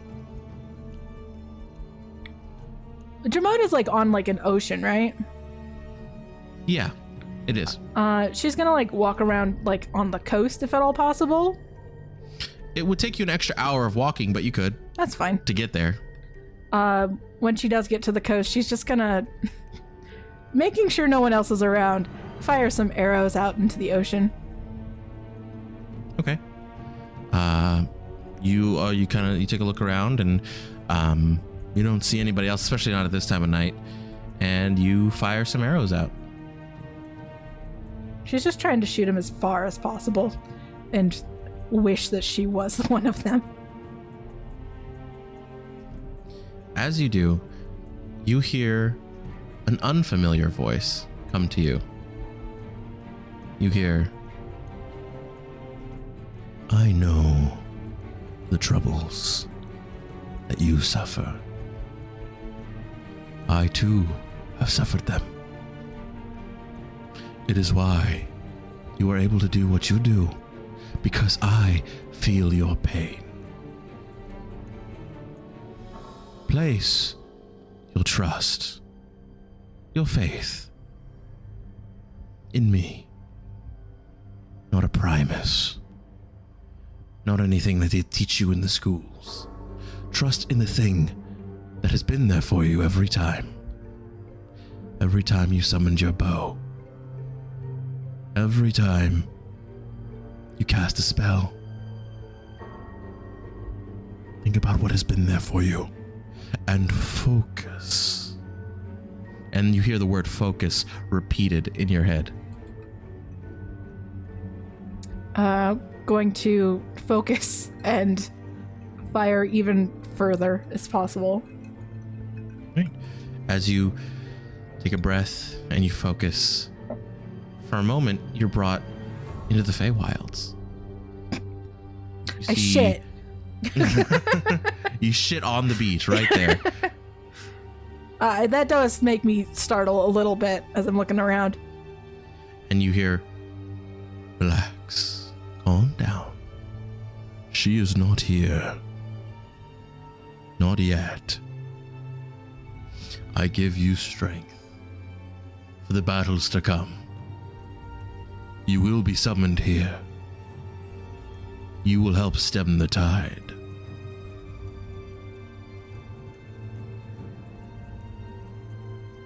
Can I have your name?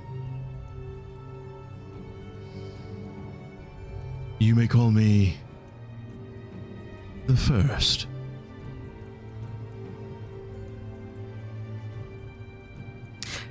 She laughs a little at that. And he, in fact, laughs with you a little bit.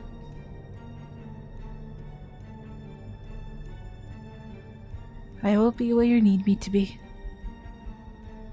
Good. I do look forward to working with you. And you can feel that presence leave you. Am I still in the Feywild? You blink and you're back on the shore. She spends a little bit of time just staring at the ocean before she's going to slog on over to the school. All right.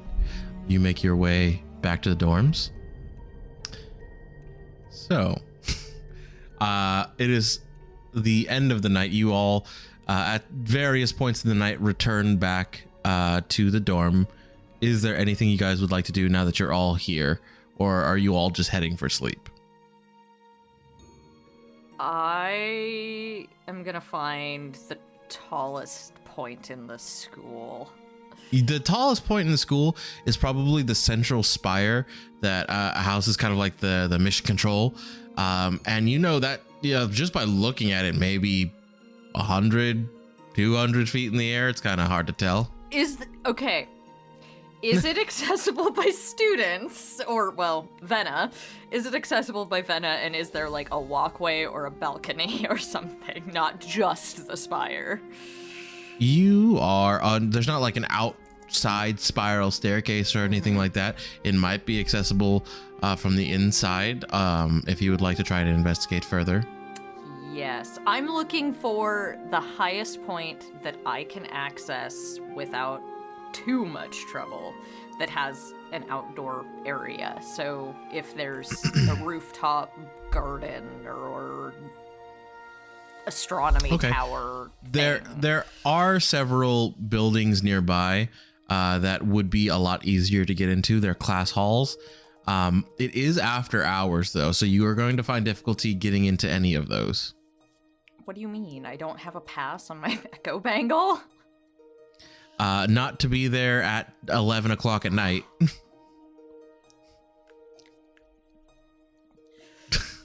All right.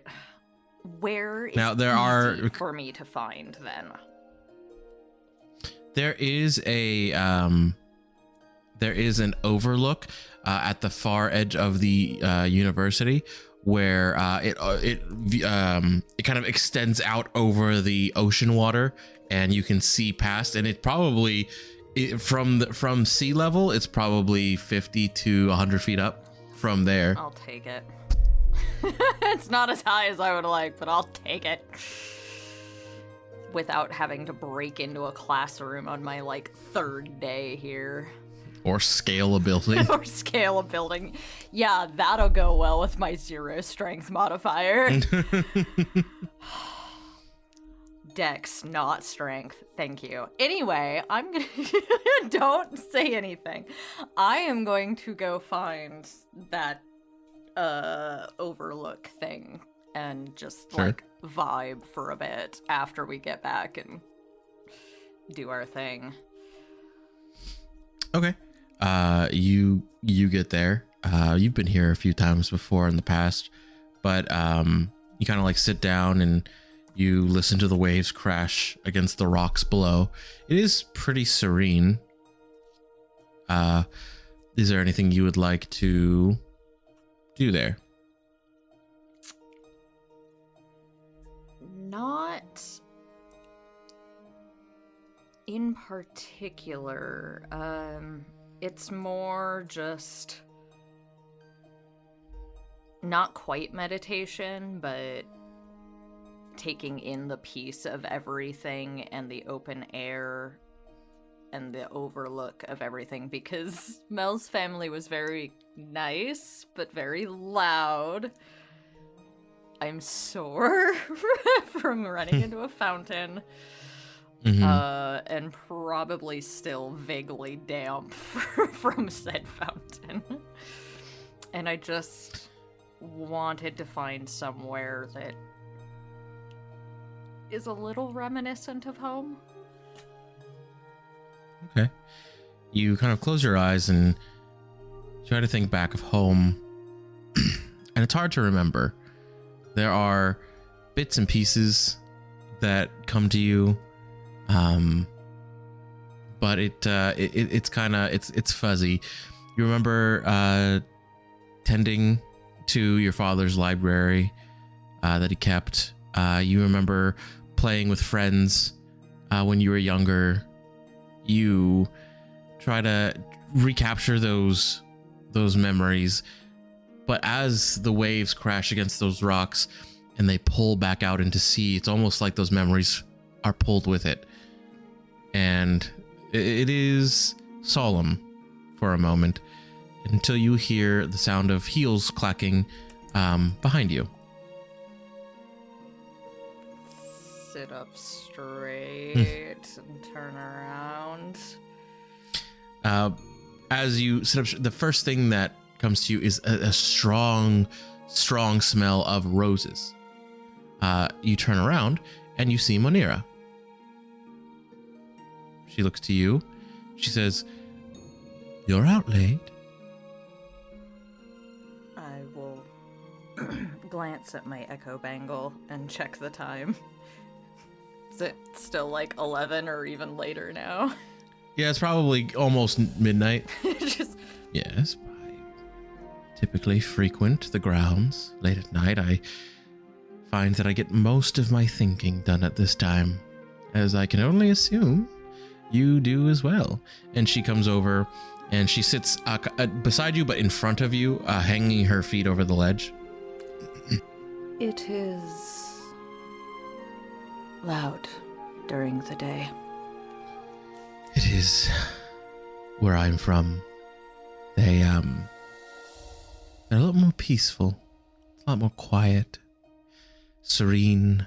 I find that sometimes the ocean is the closest I get.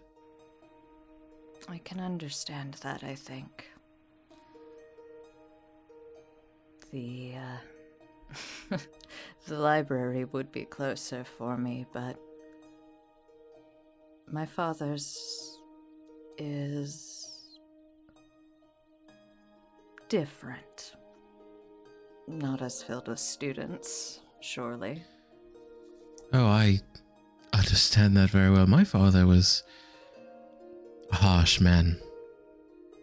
I tried to do what I could to impress him. Thought coming to this university would, I don't know, do something, but it would appear the old man can't be pleased. So, I put all of my energy into the students. Try to give back a little bit, you know? Show you all that what you're doing matters. This may be impudent of me to ask, but you said you put all your energy into the students. Do you put any into yourself? She rests back on her hands and she looks up towards the sky and she lets out a little laugh. She says, "Do I put any into myself? I used to put a lot of energy into myself. And I found that I could build myself up. Wow, I could build myself up so high. It didn't really matter. Well, in the end, I think the best thing I could have done was to understand that others needed me for a greater purpose. I hope it would not surprise you that I'm a woman of faith. I believe in the Primus having a purpose for all of us. I believe you have a purpose for sure. And your comrades and myself. And I don't know exactly what it is. But I figure if I keep on trying things, I ought to get it right eventually. That is one way to look at it. I do think you're right. The Primus has a plan for everyone. In so much as plans can be with others like us. You seem wise beyond your years, Icarus. Why do you say that? I get a sense about you. I have a knack for these things. You and I think, are not too dissimilar in the end. Can I do an insight check, maybe? Just to see if she's insinuating what I think she may be insinuating? Or something to that effect? Go for it. Insight.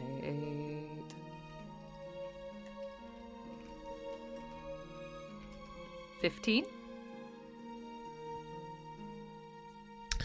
15. You look her over, and she doesn't even seem to be looking at you most of the time while you guys are talking. She seems to be just gazing up at the stars. And she looks to be genuine. You can't really tell if she means anything by it or if she's simply trying to be relatable. Either way, you get the sense that she is trying to be comforting.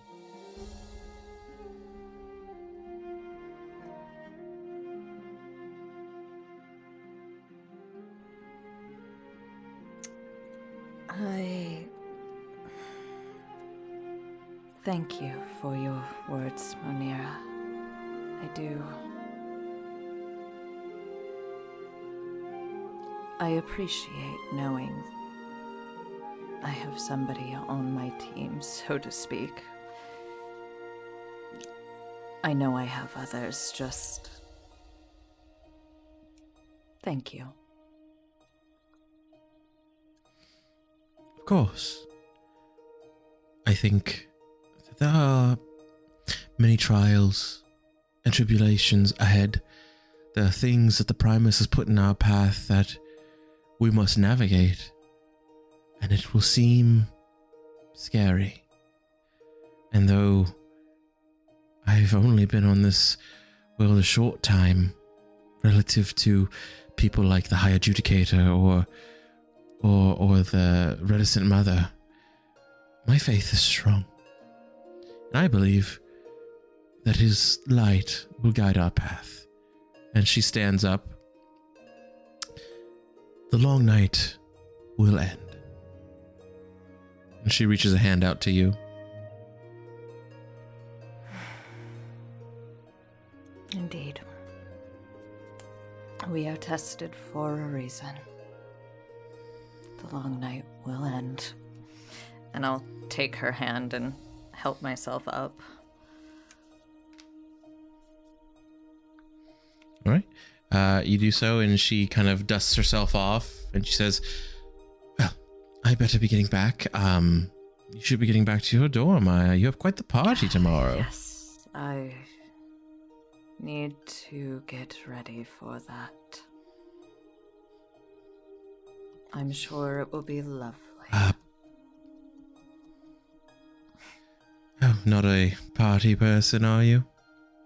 Not in so much as the parties I've experienced the last few days. Well, perhaps this will be a better one. I've been to quite a few parties myself. Don't tell the others, but I am quite the drinker. What do you like to drink? He's stopping like, wait, maybe she has something I might like. She says, well, I suppose we'll find that out over time. She gives you a little wink, and she starts walking away. I will wait for her to get back and just kind of think over. I'll lean on the railing and look out for a moment, and then once she's disappeared, I'll brush myself off and head back in. You head back to the dorm. I think that accounts for everyone back. Would anyone like to do anything? Food. Melody. Yeah, so when Melody gets back, I don't know if anybody's gonna still be up, but she's gonna go knock on Eimira's door kind of quietly in case she's sleeping. She's not. She'll come answer the door. As you go to answer the door, you reach for the door handle, and you hear just overlapping whispers of, don't let her in, don't let her in, don't let her in, don't answer, don't answer, don't open, don't open. What's that voice sound like? It sounds like the one that you're very familiar with. I do hesitate for a second before opening the door a little bit. Oh, hi, Eimira. I'm sorry if I woke you. I just wanted to check on you, see how dinner was. Oh. I don't think I've eaten. Oh, do you want me to make you something? She just war flashbacks to spider bread and says, actually, yes. And she'll step out of the room and go with you to the kitchen. Okay. Melody's gonna prepare kind of like a simple soup. As you're doing that, she actually follows you around the kitchen very closely and watches everything you do. She's just going to like keep angling her body so that you can see more of what she's doing. All right. And she's gonna make a chicken tortilla soup. And then once it's all done, she's gonna scoop it into a bowl and hand it over to you and have some chips on the side. Amira spends a lot of time, and I mean a lot of time, looking for spiders in the soup. Enough time that I think a friendly guest might come steal her fucking food. You start hearing sniffs, and you look, and Vega hasn't opened his eyes at all. He's on the couch, and you just see him sniffing, and he starts to slowly rise up like the Undertaker. Amira like kind of holds her bowl a little more productively, like a fucking feral cat. Oh, I have a little extra if he actually wakes up. The sniffs continue for a moment, but it would appear that he is too tired and falls back down. Should we feed it to him? I thought you were going to say, do we feed it?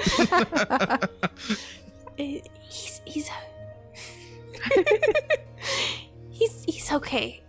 You try if it's okay. Let me know if it needs anything. She's a little nervous, but she'll take a bite. You take a bite, and you've had the finest soups from all of the different continents. You've had the best chefs. You've had 5-star. You've had the most expensive. You take a bite of this soup, and it doesn't taste anything like anything you've ever tasted before, any of your normal. But man, does this make you feel comfortable? Yay. She'll eat it at a normal pace because it's polite and that's fucking bred into her. But as she's taking a couple bites, she says, "Do you want to help me pick your last name?" Sure. You're choosing a new one? I have been robbed of my old one. Oh. I'm so sorry to hear that. Names are a funny thing. You don't get to pick them, but they are you. They have to be you. Yeah. I don't know what name I would pick. I mean, I don't know. We could definitely brainstorm some ideas. I've got a lot of books in my room. I could go grab some. My favorite word is snickerdoodle. Snickerdoodle? That's really cute. I don't know about it being a last name, but if you're set on that, then that's cute. I've got time to think about it.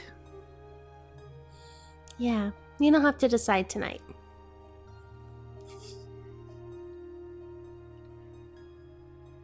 I hope you do not abandon me. Of course not. I mean, we're on a team. You've stuck by me the last, 3 years, being in the dorm. I'm always here for you. I don't know how many people are around me due to my family's influence. I did not think you are one, but it's hard to know sometimes. I understand. I really, to be honest, I wasn't even sure who you were when we first started rooming together. We both were just so focused on school. So I don't Eimira laughs in a way that her shoulders relax for the first time in hours. Yeah, I wasn't sure. So, I mean, your name had no influence. I know Vega here probably doesn't even know your last name.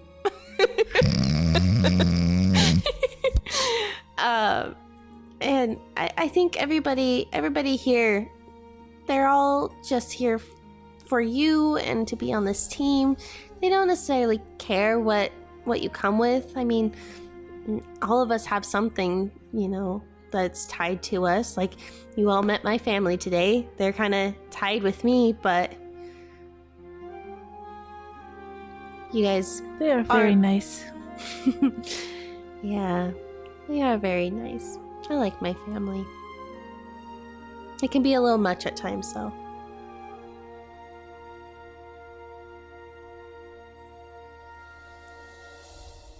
Eimira appears a little lost in thought. If she finishes up her first bowl of soup, she's gonna actually get her a second bowl if she's feeling up to it. She won't eat a second bowl, but she'll munch on some chips. She'll make Do sure not that have these in my house.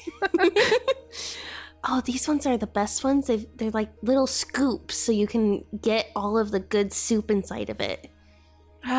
Do poor people not have spoons? Yeah, we do. It's kind of a fun experience. It's different. She scoops with the scoop.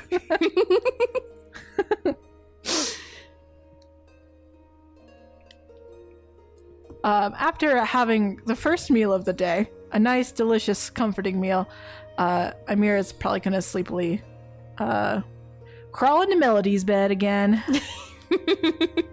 She doesn't ask. Melody's actually probably gonna stay up a little, and kind of do a little bit of journaling,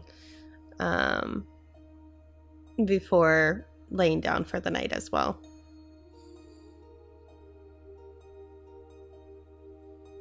Okay, what do you journal? Just kind of like, the whole ceremony, how I was feeling about it, and then going out with the friends, and then taking them all to my house, and kind of how that whole scenario went. And then also talking about, how Eimira ate her food this time, and she seemed to enjoy it. And just kind of wrap up and summarize her day and her thoughts and feelings on it. All right. Ruan, would you like to do anything for the night? I think he's full, like belly full, happy, like content, checked in with his friends. Still a little like concerned about Eimira, but like what can I do in this moment, right? Like, so I'm just thinking about it. I head back. Vega's probably already passed out by the time I get there. Oh, yeah, and in your bed. I probably try to kick him out and it doesn't work, so I just like go and flomp on the couch, or unless I can wake him up. Can I try to wake him up? Can I try to like kick him Sure. to at least the other bed Roll a or the D20. couch? Because I know he ended up on the couch, I think, when the others were around, so somehow Yeah. that happens, and I think I'm probably the reason. Yeah. Okay, let me... I got a 4. A 4?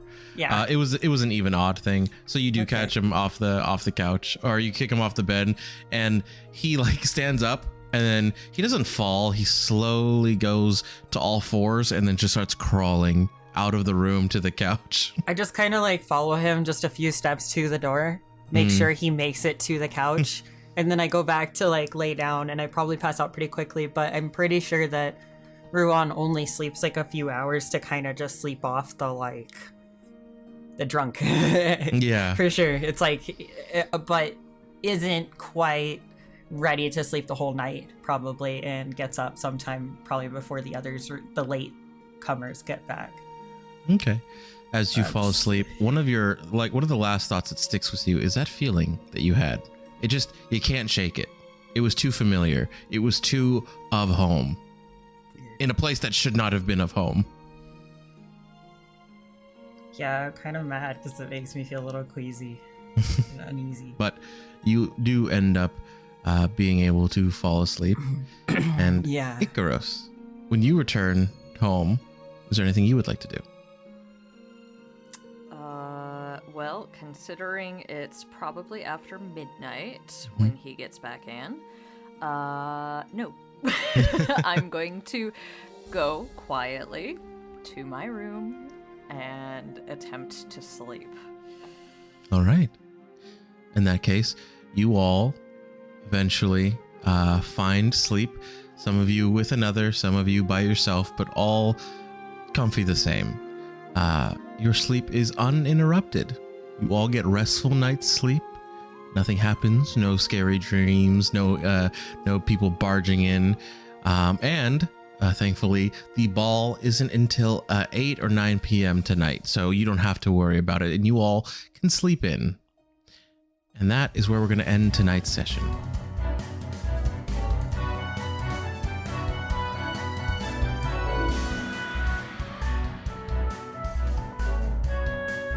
And so, another card has been drawn from the deck of many tales.